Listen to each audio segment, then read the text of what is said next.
Kepada Al-Mukarram Kiai Haji Das'ad Latif PhD kami persilahkan. Tafadhal mashkuran. Assalamualaikum warahmatullahi wabarakatuh.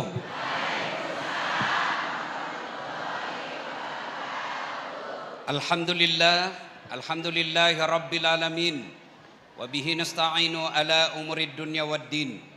Ashhadu an la ilaha illallah wa ashhadu anna Muhammadan abduhu wa rasuluh. Allahumma salli ala Sayyidina Muhammad wa ala alihi wa sahbihi ajma'in, amma ba'd.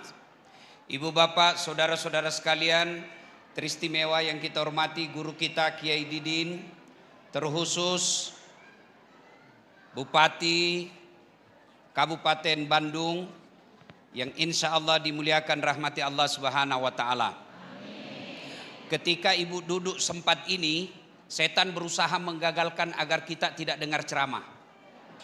Setan itu paling tidak senang kalau kita dengar ceramah. Kenapa? Bocor rahasianya. Maka dia berusaha gagalkan kita. Dia bisik kita, "Nggak usah dengar ceramah, nggak usah dengar ceramah. Pegang HP-mu, pegang HP-mu." Jadi bapak ibu yang pegang HP itu kena godaan setan.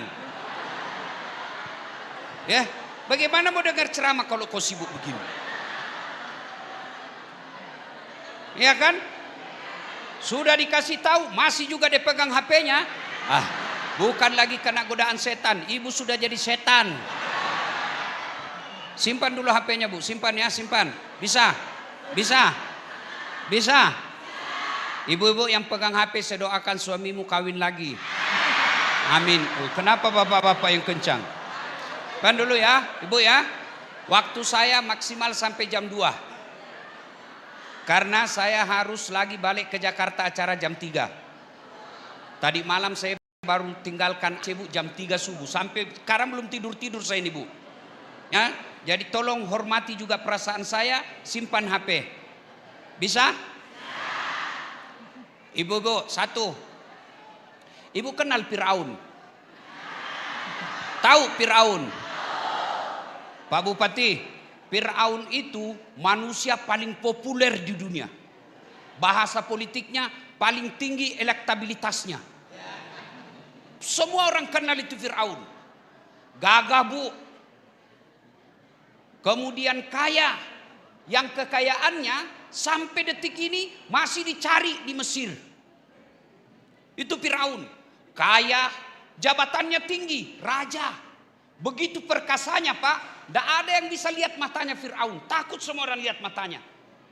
Begitu hebatnya, lain yang sediakan handuknya, lain tukang sisir anaknya. Tukang sisirnya saja ada khusus. Begitu hebatnya Firaun. Gagah, kaya, tinggi jabatannya, populer, tapi tidak ada iman.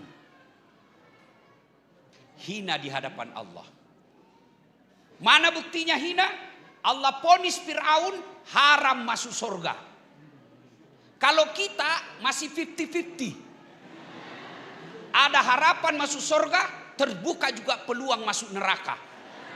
Iya kan? Fir'aun haram masuk surga. Ditulis namanya haram masuk surga. Sampai detik ini Fir'aun masih hina. Mana buktinya? Tidak ada satupun orang Sunda mau kasih nama anaknya Fir'aun. Wah, terkenal itu Fir'aun bu. Saya kasih kau nama Fir'aun, tidak mau dia. Ya kan? Ya. Sampurasun. Mangga. Iya kan? Sebaliknya bu, ada manusia hina di hadapan manusia. Dia tukang sisir anaknya Fir'aun. Budak namanya bu. Ibu tahu budak? Budak itu bu hak milik. Beda pembantu. Kalau pembantu masih digaji, pembantu masih punya hak. Saya mau pindah deh, cerewet istrinya. Iya, tapi budak hak milik. Sama handphone. Hak miliknya ibu, handphone mau dijual, mau direndam, mau dibanting, hak milik. Itulah budak pak, hak milik, tidak punya hak sama sekali. Namanya masita. Tapi karena punya iman, dimuliakan oleh Allah. Ketika Nabi Isra Mi'raj, Nabi mencium. Jibril, bau apa ini? Harum betul. Apa arwah para nabi? Bukan. Arwah para rasul? Bukan. Malaikat? Bukan. Siapa dia Jibril? Masyita. Rohnya Masyita dan keluarganya. Dimuliakan oleh Allah. Cukup sampai di situ? Tidak. Allah muliakan Masyita. Sampai detik ini berapa banyak perempuan Sunda namanya Masyita? Ya. Ya terserah ibu aja deh. Masyita atau Masyito? Saya kan Bugis. Sunda Masyito. Bugis Masyita. Iya kan? Berarti di hadapan Allah bupati belum tentu mulia. Anggota DPR belum tentu mulia. Orang kaya belum tentu mulia. Tergantung imannya. Tapi kalau bupati, anggota DPR, orang kaya tidak punya iman, paling tidak dunia dia punya dapat. Tapi kalau kau sudah miskin, kerja ndak jelas, muka jelek, bau ketek, ngontrak-ngontrak, ndak ada lagi imanmu, pret. Iya, berarti subhanallah, maha suci Allah yang menilai orang bukan karena jabatannya, yang menilai manusia bukan karena kekayaannya, yang menilai manusia bukan karena ketampanannya, tapi apa? Inna akramakum indallahi atqakum. Iman. Agar kita mulia, maka datanglah di pengajian ini. Itu enaknya jadi pengangguran. Ini bapak kan pengangguran. Iya toh? Karena pensiun, bapak datang pengajian. Anggota DPR, tidak datang dia. Ada anggota DPR datang pengajian, itu yang disebut fid dunya hasanah wa fil akhirati hasanah. Ada bupati datang pengajian, itu yang disebut fid dunya hasanah wa fil akhirati hasanah.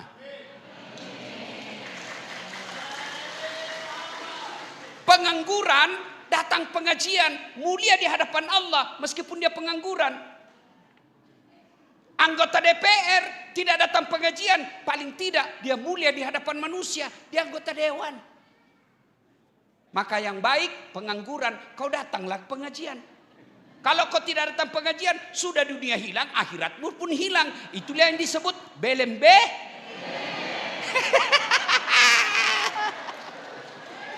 Maka kita datang pengajian ini untuk memperbaiki iman. Untuk memperbaiki iman. Tapi jangan sampai pulang pengajian tidak ada yang dibawa.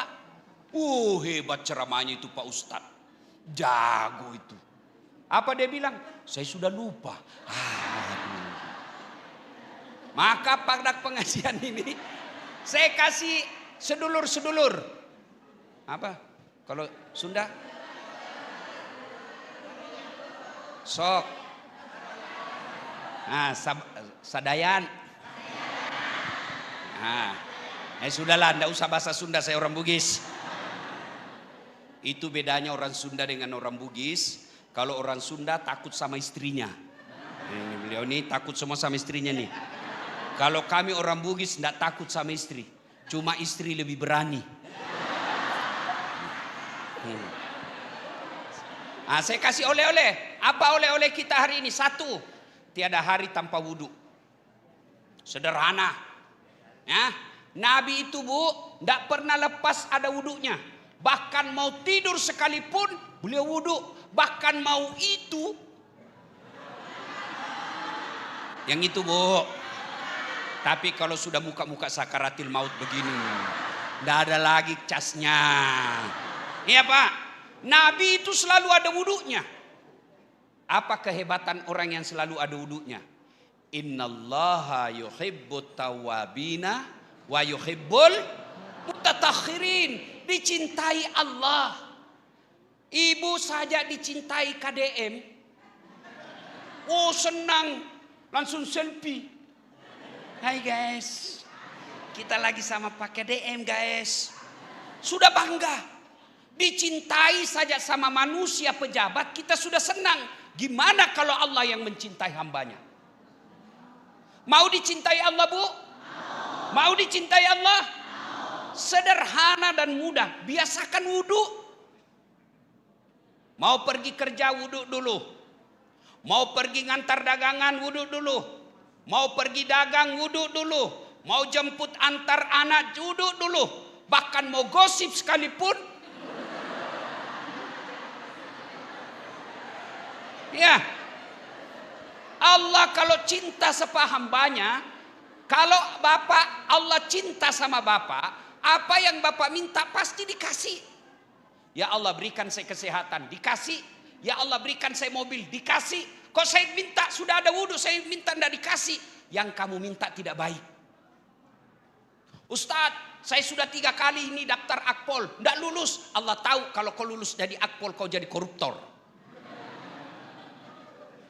Saya sudah daftar Ustadz, 3 kali ikut pil caleg, tidak lulus. Allah tahu kalau kau jadi anggota DPR kau ditangkap KPK. Maka Allah halangi terus. Sama saya, 3 kali saya ikut tes fakultas kedokteran, tidak lulus. Allah tahu tidak bisa kau jadi dokter Dasat. Kenapa? Saya tidak bisa lihat darah. Sampai sekarang kalau lihat di medsos saja lihat darah, itu pening saya punya kepala. Mungkin kata Allah, gimana kau mau jadi dokter? Kau tidak bisa lihat darah. Saya lulus jadi ustadz. Mau lebaran saya telepon teman saya jadi dokter. Kau pulang lebaran? Karena dia tugas di Kepulauan Aru Pak Bupati. Pak dokter, kau pulang lebaran? Enggak. Kenapa? Mahal tiket. Rugi-rugi kau pergi cari uang jauh-jauh enggak lebaran sama orang tuamu. Mahal tiket Ustaz. Dalam hati saya, untung saya tidak jadi dokter. Saya jadi ustadz kemana-mana gratis. Dibelikan tiket. Bisnis kelas. Hebatnya lagi, pergi tidak bawa uang. Pulang bawa uang. Kali ini siapa? Kang Ade. Doakan beliau sehat walafiat. Tidak perlu kaya sekali, yang penting mau derma untuk agama. Daripada dia kaya tapi pelit, tidak ada gunanya. Ya, siasakan wudhu. Ibu mau suamimu setia, wudhu saja lalu minta kepada Allah, biar Allah yang jaga suamimu. Tidak usah kau jaga HP-nya. Kau jaga HP-nya, 1 masih ada dia simpan di mobilnya. Kenapa kau tahu? Saya pelakunya.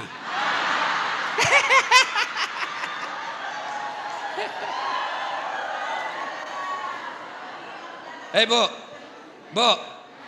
2. Orang yang selalu ada wudunya, insya Allah terpelihara sholatnya. Kenapa ibu-ibu banyak tidak sholat kalau ada pengantin? Malas wudhu. Kenapa malas wudhu? Mukanya sudah di make up. Coklat, biru, krem, abu-abu. Jilbabnya jilbab sakaratil maut. Ada di sininya keren-keren. Ada lagi di sininya. Ada kayak pohon di belakang. Begitu suaminya, kau pergi sholat, saya jualkan kau sawah pergi umroh. Ini susah wudhu. Kau lihat ini jilbabku. Sudah umroh ndak sholat. Umroh beleng-beleng. Iya. Tapi coba kalau ada wudhu. Begitu masuk waktu sholat, dia tinggal cari tempat. Ada wudhunya, tinggal sholat. Orang yang selalu ada wudhunya, lebih potensi memelihara sholat daripada tidak. Yang ketiga, orang yang selalu ada wudhunya, insya Allah terpelihara dari dosa dan maksiat. Kok bisa?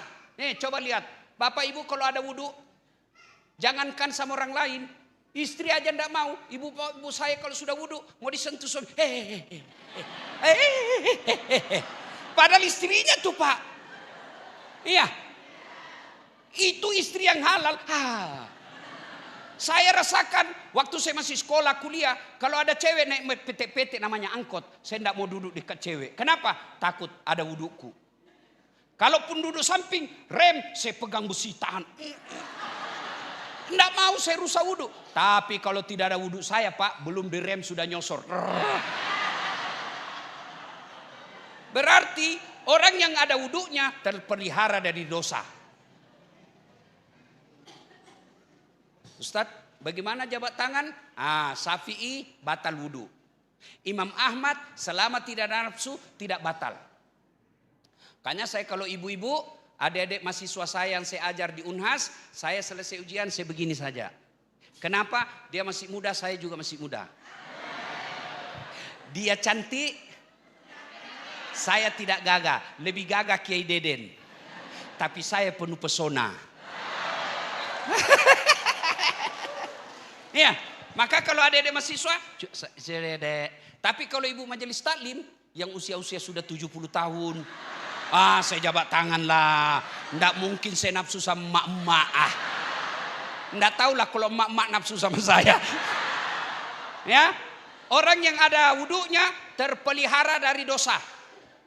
Ya, yang keempat, orang yang ada wudunya menyenangkan hati ketika dipandang wajahnya. Biasa kita baku bisik tuh, itu Ustadz Das'ad enggak cakep. Pesek hitam. Tapi kenapa ya senang kita lihat wajahnya? Itu wudu. Simahum fi wujuhihim min asaris sujud. Maka ibu-ibu kalau mau menyenangkan hati wajahmu ini dipandang, enggak usah skincare. Skincare ini yang bodoh-bodohi wanita muslimah. Mana ada istri Nabi skincare? Mana ada istri ulama skincare? Mana ada istri-istri waliullah skincare? Kecantikan perempuan bukan dari wajahnya saja, tapi akhlaknya. Kau pakai skincare, mukamu putih, lehermu hitam. Jangan dibodoh-bodohi iklan kecantikan. Dengarin ibu-ibu. Itu iklan kecantikan, memang dia jadikan bintang iklan orang sudah cantik. Biar enggak pakai iklan, memang dasarnya cantik. Mana pernah ibu-ibu lihat bintang iklan Atun? Pernah?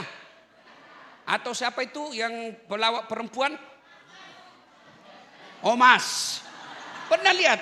Kasih bintang iklan kecantikan. Nggak laku bedaknya. Nunung. Paling apa iklannya? Gerobak 3 roda. Jangan termakan iklan. Kalau ibu mau menyenangkan hati wajah, biasakan wudu. Selalu ada wudu. Oleh-oleh pertama, biasakan selalu ada wudu. Yang kedua, pakaian yang islami. Alhamdulillah ibu-ibu semua sudah pakai jilbab. Hati-hati pengaruh medsos. Pakai jilbab tapi sempit. 4 syarat pakaian menurut Quran. 1, menutup aurat, ini sudah cukup. 2, tidak mempertontonkan lekuk-lekuk tubuh.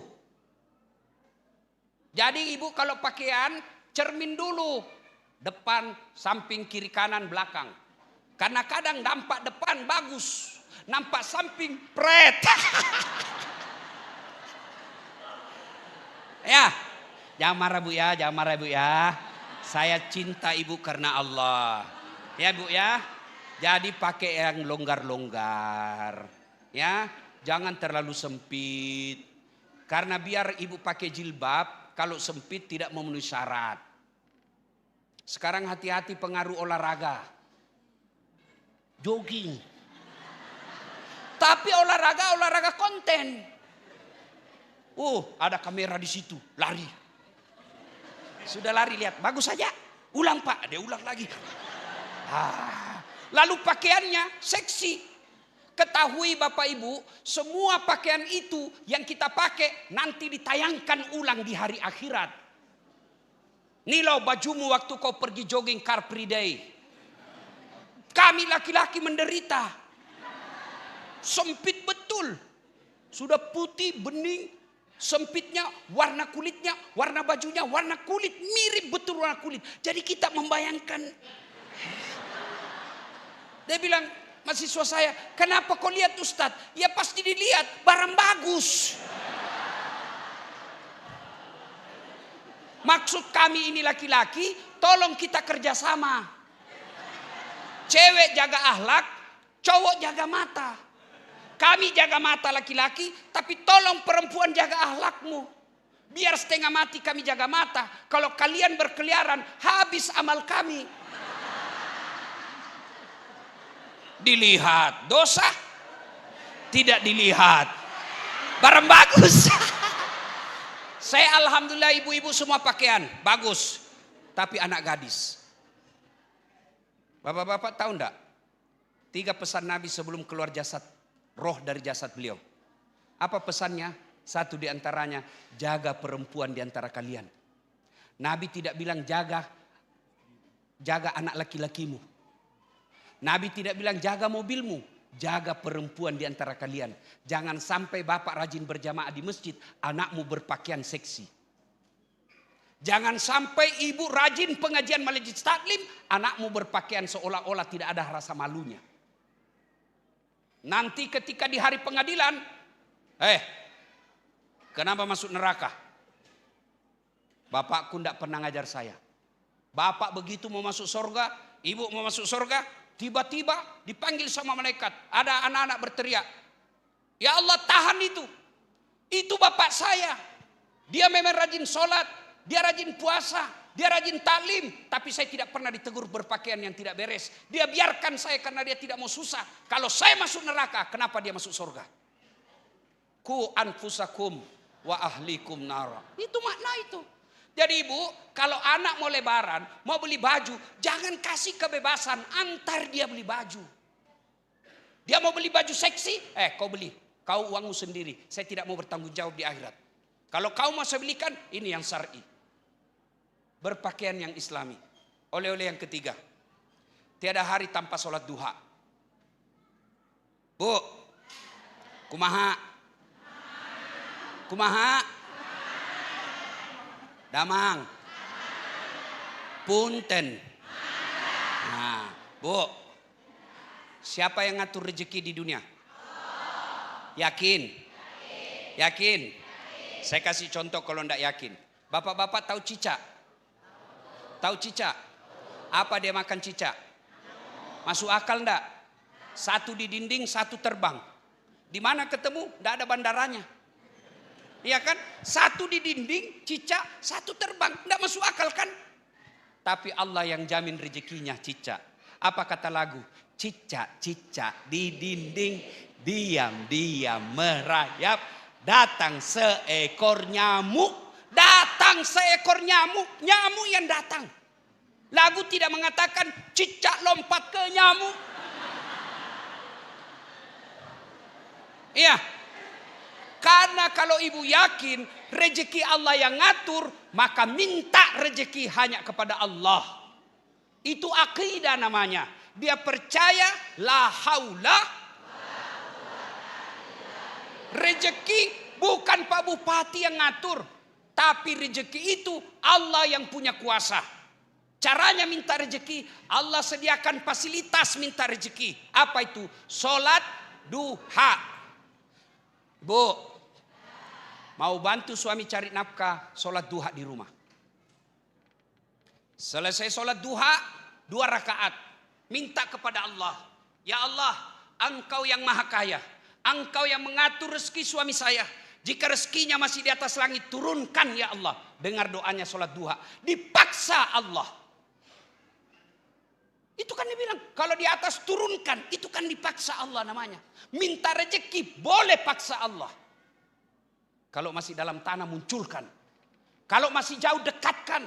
Masih sedikit, cukupkan. Yang paling penting, berkahkan ya Allah. Sudah itu, kau WhatsApp suamimu. Bang, jangan risau jual bensin. Bang, jangan risau jual tahu. Bang, jangan risau cari nafkah. Baru saja kudoakan engkau dalam sholat duhaku.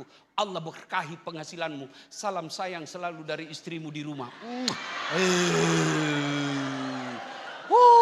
Masya Allah. Itu suami kalau dapat WhatsApp begini bu, dia kasih lihat semua temannya di warung kopi. Istri soleha. Kalau istri saya bu, kalau saya mau keluar pergi ceramah atau pergi ngajar, diciumnya saya bu. Dicium dulu tangan saya. Sudah itu dicium jidatku. Mata kanan lagi. Mata kiri lagi. Ini lama-lama sedikit. Istri saya. Sudah itu dia peluk saya bu. Lalu dia usap dada saya. Ustadz, ridhoi saya. jam 4, bahkan kurang biasa setengah 4, bahkan jam 3 sudah bangun sholat tahajud. 11 tahun saya sama, sepertinya tidak cukup dari 10 kali kesiangan tidur sholat tahajud. Istri saya itu kalau kesiangan Bu, seperti orang kehilangan emas. Gelisah dia kalau terlambat sholat tahajud. Kalau dia curhat, dia doa sambil keras. Dia tahu kalau saya dengar. Dia curhat, ya Allah jaga suami saya. Banyak perempuan yang menggodanya ya Allah.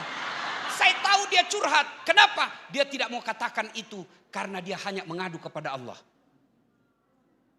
Maka ibu sholat. Kalau begini istri Bu, siapapun doa goda kita tidak tergoda. Kenapa? Wanita soleha ada di rumah. Kenapa kau suka ngomel? Malas ngasak. Ngonten aja kerjamu. Jangan ketawa, saya serius sini. Ya, Bu, sholat duha. Ustadz, saya tidak tahu sholat duha. Sama sholat sunat taraweh, cuma beda niat. Kalau taraweh niat taraweh, tahajud niat tahajud, duha niat duha. Apa niatnya? Sholli sunatal duha, rakataini lillahi ta'ala. Itu bahasa Arabnya. Bahasa Indonesia, boleh. Saya niat sholat duha 2 rakaat, sunnah hukumnya bagi saya lillahi ta'ala, Allahu Akbar. Itu pun tidak hafal, ambil jalur pintas. Ibu berdiri tegak hadap kiblat. Ibu bilang begini, ya Allah sholat duha ya Allah Akbar. Boleh. Betul, boleh.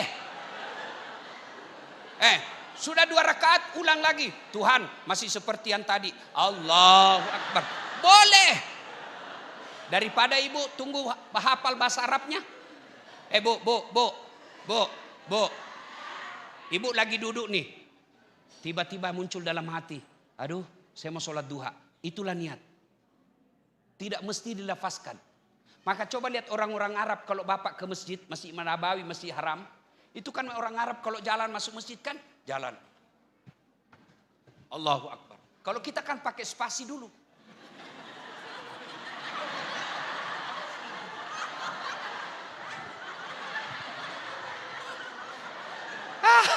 Baru loading.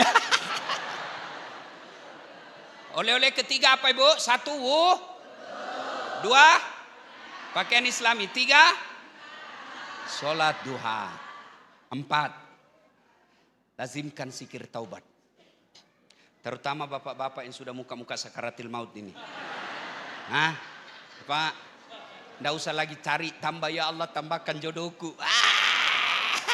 Mau poligami, istrimu aja pegang remote kok enggak bisa macam-macam. Baca doa istighfarnya Nabi Yunus. La ilaha illa anta subhanaka kuntu. Alhamdulillah ibu semua hafal. Tapi kenapa tidak berkesan di hati? Karena ibu terlalu cepat.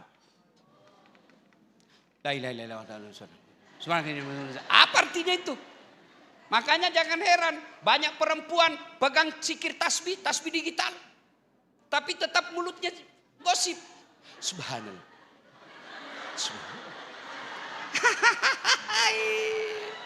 Iya toh? Subhanallah.